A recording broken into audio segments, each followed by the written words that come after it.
My lions, my fellas, videos like the one I have today is one of the reasons this channel exists, so that men can talk about things that are important to us.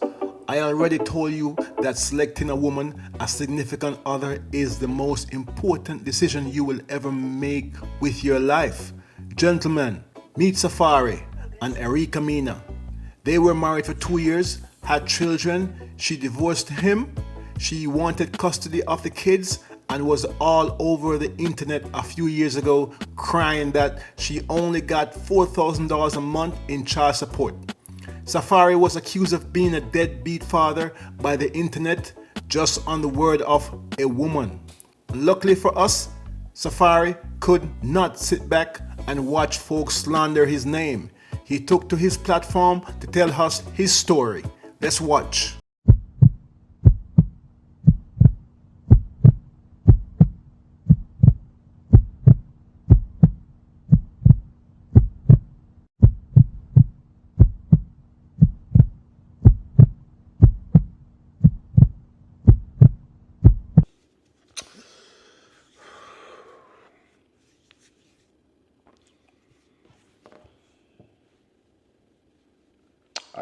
I don't even know where to start.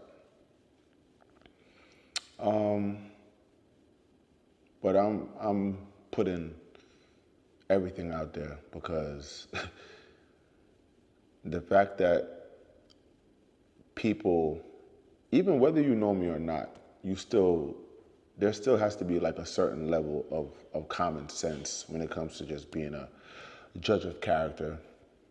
And this has nothing to do with TV at all, none of that. Like this is real life because kids are involved. And this deadbeat narrative, it's like it's just it's just so jarring to me.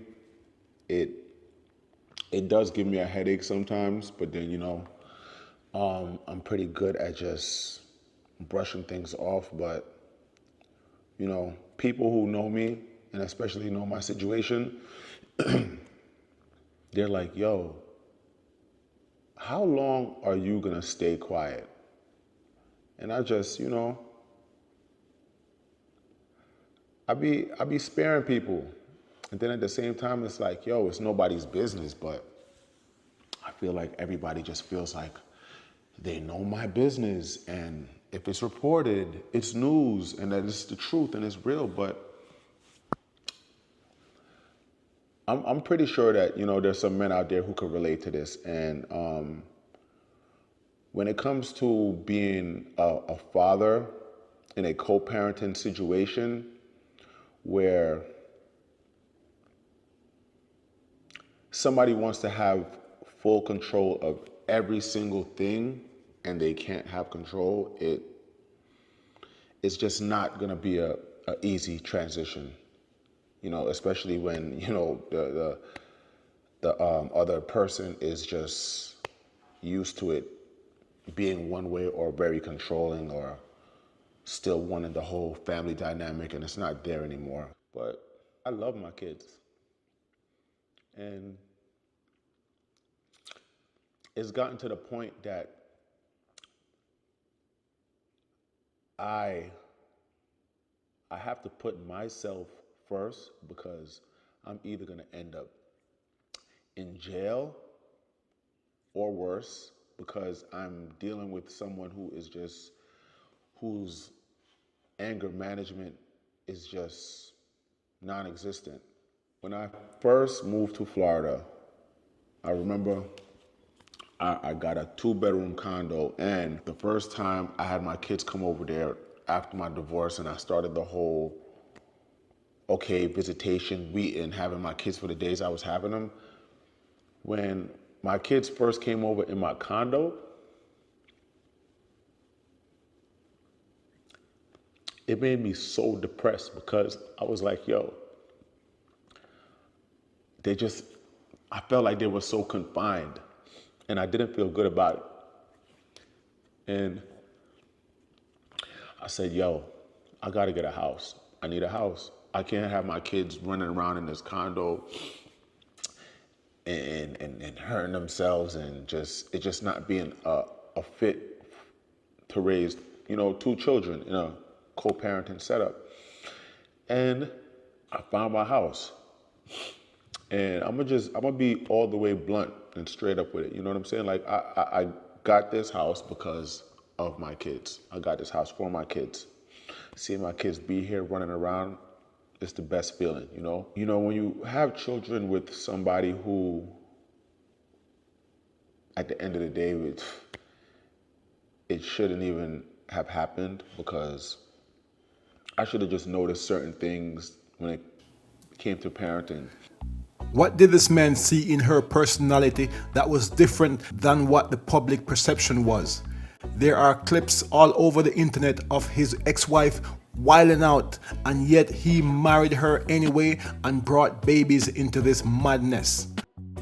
Ignore the big booty, the cleavage, and her pretty looks, and focus on her behavior, malliance. You know, when you're with someone for 3 years and they have a child, and you probably saw the child 3 to 4 times because the child was put off to go live with somebody else, and you kind of look past it when you don't have kids or you're not thinking about that. I never even was like, yo, why doesn't your son live here? And then when you finally get to have a conversation with the son and find out why, it's crazy. You know, imagine speaking to a child who's of age and knows what's going on. He's 16 years old. And he says, if I ever had to live with my mother, I would kill myself. God damn! I wouldn't make that up, you know? And it sucks that I gotta really just run this down because of this smear campaign and somebody who gets such a high on just talking about me and picking and choosing what kids you want to, have on the forefront and get whatever extra attention you get off of it. So I kind of just looked past certain things and thought that, maybe I could help and make things better. But when you aren't with somebody and it doesn't work out and the two of you are just in a weird space. Y'all see her pushing that man, slapping that man right in front of the children?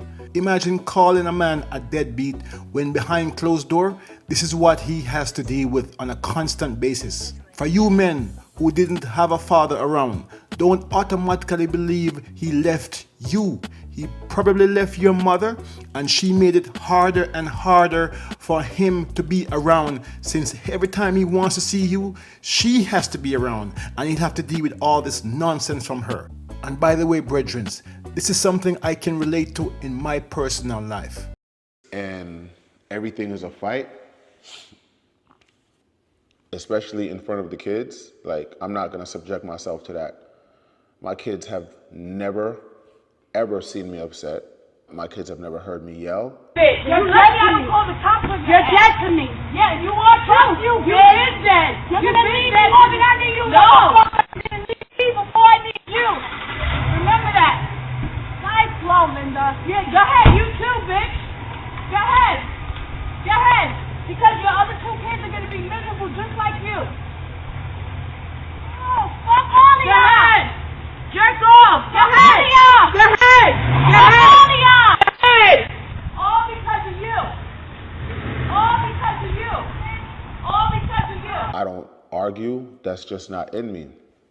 But, on the other hand, the other side, they don't operate or think the way I do. And when when I have my kids and someone is pretty much trying to police and parent and like watch every single thing I'm doing and call, oh, who's there? Well, what's going on? It's just so unhealthy, so excessive, to the point where it just creates a lot of issues. Like, you can't pick and choose when it's okay to say, okay, the kids are good, and then if we're not, in a good space, then it's a issue. I've taken my kids to Jamaica. If I was such a bad parent, nobody's gonna let a man take the kids to Jamaica by myself. I didn't have no help, and I don't want a biscuit for it. I did it. It just creates such a level of toxicity that it's better to just be like, you know what? I'm gonna deal with this through the courts, and when this thing gets sorted out how it's supposed to be sorted out, then okay, we'll figure it out. So for the past, few months, that's what I've been dealing with when it came to, looking for lawyers and just trying to figure out this whole thing, because my original standing order for this child support and the visitation and all of that, everything, it originated from Georgia. We moved to Florida. When we moved to Florida, everything has to get transferred over. It just got transferred over like this week. So now I get to find out what this new setup is gonna be, because I refuse to go to her house to pick up the kids. I refuse. I'm not. It's just too unstable, too unpredictable, and the only way I would do it is either a police precinct, or if the kids are somewhere else and I'm picking them up from there. But everything is just done off of spite and being malicious intent. What a way on to the live. other end. Look at her. Me, I don't Crazy. move like that. I And don't live playing like the that. victim. When people look at me, I don't look like I'm carrying stress. I don't look like I'm losing weight. I don't look like I'm just harboring so much hate inside me that it physically begins to show. And I'm a father. I'm a grown-ass man. When I have my kids in there with me, they're under my care. They don't have nothing to worry about. So I'm not gonna have anybody acting like they need to know every single thing going on. When I was filming Love and Hip Hop, Miami, and I had my kids here, calling, oh, where the kids at? What they do? Oh, you better not be filming with the kids. Oh. First of all, I've never filmed with the kids ever by myself on Love and Hip Hop. They're not a part of my storyline. That doesn't make sense to me. I'm not gonna be in the park pushing the kids, playing, oh yeah, like, of course they wanted to see me film with them, but both parents have to sign off on that, and that wasn't happening. And the last instant of when we had a transfer with the kids, she called me and said, hey, I'm in the area, I could save you a trip, I could come pick the kids up, and I'm tired and I don't want to do the drive. And it was like really like early in the morning or whatever. So I'm like, all right, cool. I let her in, lay down in the kids' room. One of the kids was in there, next to the kids was laying with me in my room. And when she gets up, she's like, she wants to have a conversation with me. I'm like, okay, let's talk. As soon as she starts talking, it's yelling, screaming, all of that. I said, yo, look, I'm not doing that. And if you can't talk to me normally in front of the kids, where the kids don't realize that we're having a discussion about something that we're not agreeing on, then I'm not having it. Oh, I don't give a F, blah, blah, blah, blah, blah, all this yelling, whatever. So I'm like, okay, forget it. Just, you here, pick them up, you can leave. And in my face, all of that, blah, blah, blah, and all that. So I'm like, all right, you don't want to leave. I call the cops. I'm on the phone with the cops. I'm telling them, hey, before this escalates, I would like police presence here because I want her to leave. Filming me calling the cops. Okay, I'm calling the cops, you're filming me. You're the one with the anger management problem just going off. So break stuff up in the house, has the kids running over glass, breaking stuff up outside. That woman is a grown child. Thank God for those cameras. They will help you in family court, my youth. My lions, remember, cameras in your house is like an insurance policy.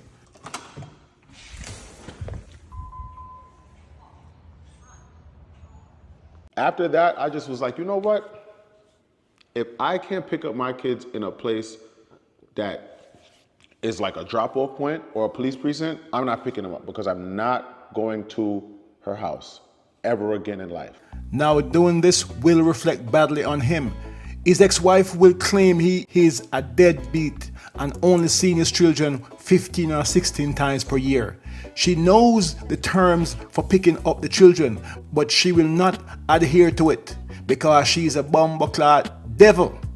And this will reflect poorly in the courts, and the kids will suffer as a result. My daughter, she has an iPad. I'm blocked on the iPad. My daughter's 4 years old. She doesn't know how to block people. She doesn't even know how to text. Childish, just like BS like that. So I'm like, okay. The next time I got my kids after that, oh, no, before that, when I went and I was gonna get a restraining order, because, you know, she's doing stuff like showing up in my crib, 5 o'clock in the morning, pulling out a ladder, hopping the fence.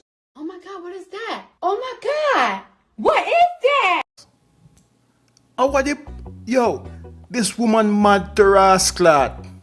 Hold on. Did she bring the ladder from her house to his house? What is wrong with this woman? Brethren, take a look on her face. Look at the anger on her face, eh? You know what she want? She want to come inside the house and get a Safaree anaconda. Banging on my windows. My son's birthday party was like a month after that. No, like it was a while after that. And then when I went to the party, they said, hey, you want a restraining order, but you went to a party, she was there, so you must not be in that much fear. So I had to drop that case. And this is me having to have 2 different lawyers. So this is 2 separate lawyers for one lawyer for that, then another lawyer for this whole family court thing.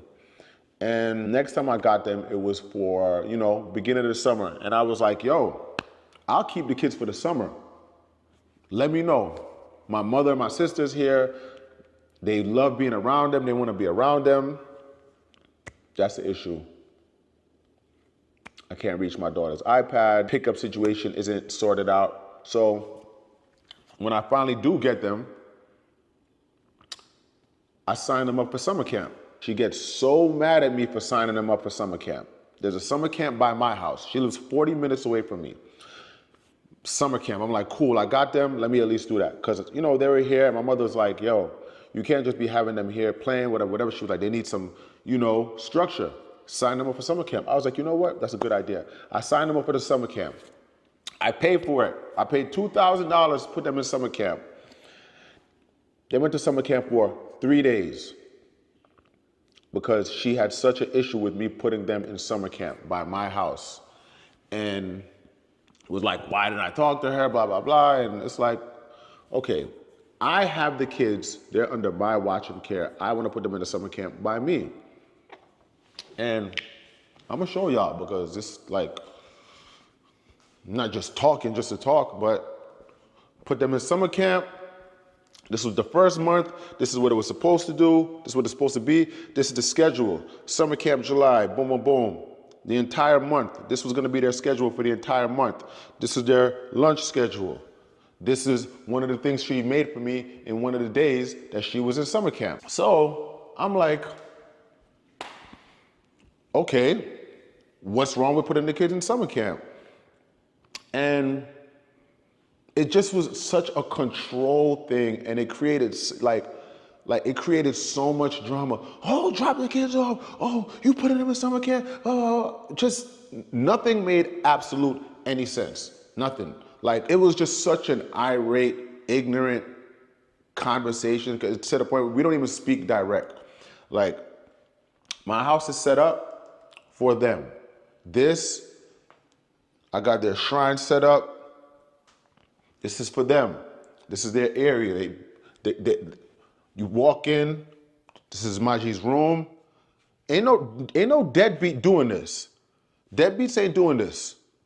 My daughter's room is bigger than some adults' rooms, and it's just so insane to me how people just, oh yeah, you're a deadbeat. Yo, I know about real deadbeats, and this situation is all about control. This woman texts a naked picture of me to my mother and my sister This woman is nasty. Who does that? because she wanted to let them know that, oh, you and your son, I'm pretty sure your son's not telling you what's really going on between us and all of this other nonsense. Okay, me and you are still, having a relationship, and that's over with. Thank God that's over with. Like, I prayed about that, and there's absolutely nothing physical going on anymore. And you taking naked pictures and sending it to my mother and my sister to do what and prove what? My mother and my sister are the most least problematic people on earth. My mother's not one of those mothers. She's not like a TV mother who's here acting rah-rah and doing a bunch of ignorant nonsense. Like, my mother is so calm and zen, and anyone who knows my mother and my sister and what they do, like my sister and my mom, they are in the holistic field. They're everything about them is zen, herbs, teas, spiritual. And you're sending naked pictures of me to my mother and my sister. For what? And it's like, that's the type of nonsense I have to deal with.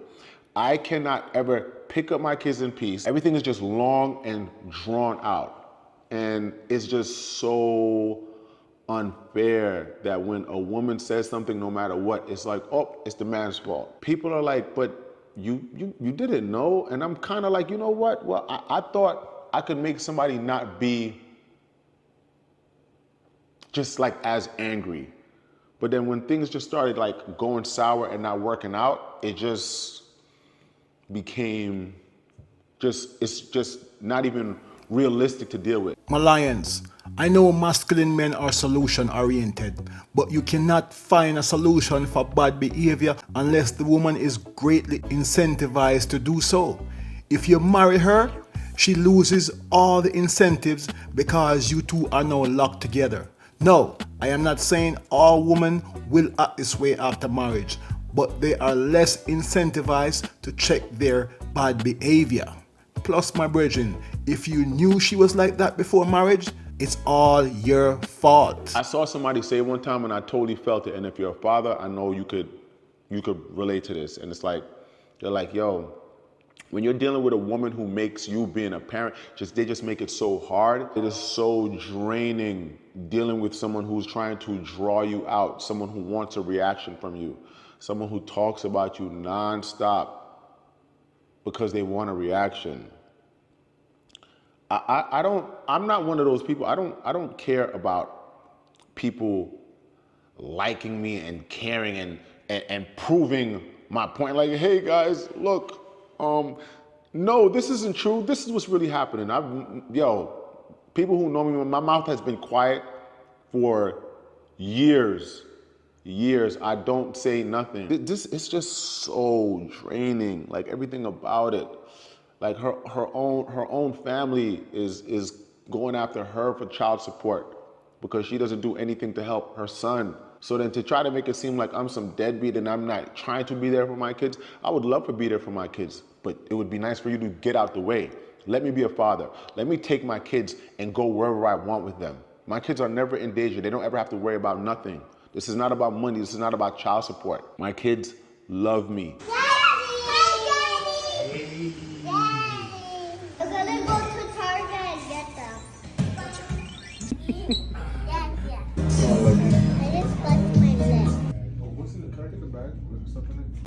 But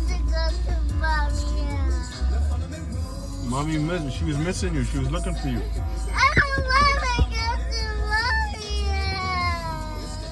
I just want to say, like, doing shit like this don't benefit me. This don't help me. Like, I don't like this kind of attention. That's why I usually never say anything. But this thing has been going on for so long that it's like, how much longer am I gonna let ish slide? It's so much. It's just so much things to list and name. Like, I would have to sit there with a pen and pad and write down every single incident and all that. But I don't. I'm doing this one and one time only. Like, but it's just a lot of corny shit. All the fake Instagram pages, harassing my mother, harassing my sister. If I'm talking to a girl, all of a sudden the girl starts getting harassed from the same fake Instagram names. And it's like, yo, it takes so much energy to like be like that, and I don't have that type of energy. Even doing this right now is giving me such a headache, and I'm not the kind of person to get headaches. My head is pounding right now just talking about all this. But you know, at the end of the day, I'm gonna let you know God is gonna do what God is gonna do, and that's gonna be that. Like, this ain't no, it's not a storyline. I'm not on Love and Hip Hop. This is my real life right now. I'm tired. You know, I heard somebody one time say, like, when you go through things in life, nothing stays the same, nothing lasts forever. And that's kind of how I've been dealing with this. Like, you know, even with as long as I've, you know, not seen my kids, because, you know, whether it's right or wrong, I'm just standing on, yo, I'm not going to your house to pick up the kids. I don't, precinct or somebody from your family's house that I don't have no issue with going over there, and that's that. But like, I'm not putting myself in any position to crash out, potentially snap, lose my, like, come on, because there's people who be in situations like this. Everyone's not able to like be this cool. The shit is draining. When you get to a certain age in life, like, yo, drama and just all of this corny nonsense and fighting and arguing on the internet, putting your personal business on the internet, on social media, to people who don't, like, yo, I don't want no one to feel sorry for me. I don't need sympathy. I don't need pity. I don't care about none of that from nobody. I know at the end of the day what's going on, and that's that. I'm just dealing with someone who doesn't deal with logic. They deal with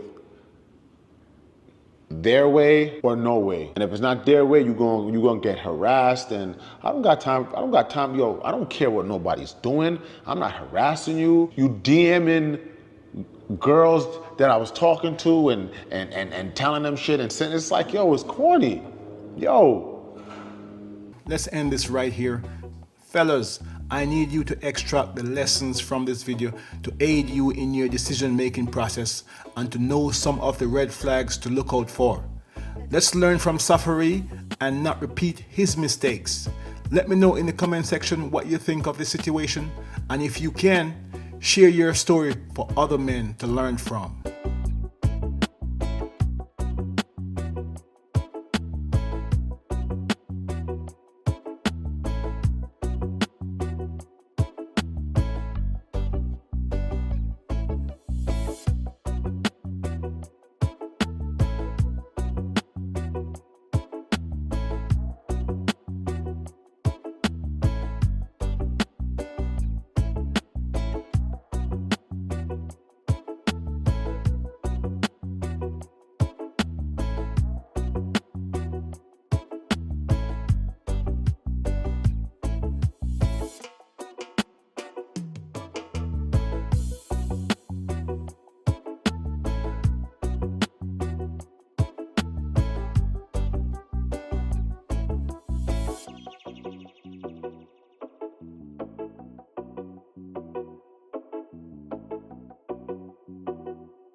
Hold tight, me gone again.